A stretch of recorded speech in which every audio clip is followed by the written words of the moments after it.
ഭീകരവാദത്തിനെതിരെ നടപടി ഘടിപ്പിച്ച് കേന്ദ്ര സർക്കാർ ജമ്മുകാശ്മീർ കേന്ദ്രീകരിച്ച് പ്രവർത്തിക്കുന്ന തെഹ്രീക്ക് ഇ ഹുറിയത്ത് സംഘടനയെ നിരോധിച്ചുകൊണ്ട് ആഭ്യന്തര മന്ത്രാലയം ഉത്തരവിറക്കി. ജമ്മുകാശ്മീരിനെ ഭാരതത്തിൽ നിന്ന് വേർപെടുത്താനുള്ള ഗൂഢാലോചനയും പ്രവർത്തനങ്ങളും നടത്തിയെന്ന് കണ്ടെത്തിയതിൻ്റെ അടിസ്ഥാനത്തിലാണ് നടപടിയെന്ന് കേന്ദ്ര ആഭ്യന്തരമന്ത്രി അമിത് ഷാ വ്യക്തമാക്കി.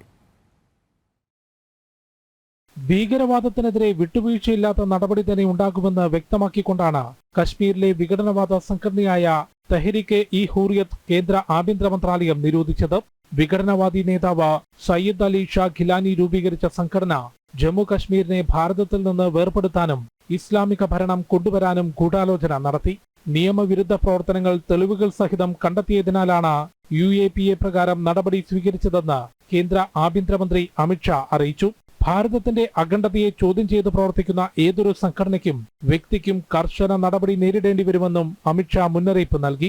വിഘടനവാദ പ്രവർത്തനങ്ങളുടെ പേരിൽ മുസ്ലിം ലീഗ് ജമ്മു കശ്മീർ മസ്രത്ത് ആലം വിഭാഗത്തെ ദിവസങ്ങൾക്ക് മുൻപ് ആഭ്യന്തര മന്ത്രാലയം നിരോധിച്ചിരുന്നു. ഈ വർഷം മാത്രം 4ഓളം സംഘടനകൾക്കെതിരെയാണ് ആഭ്യന്തര മന്ത്രാലയം സമാനമായ നടപടി സ്വീകരിച്ചിട്ടുള്ളത്. ജനം, ഡൽഹി.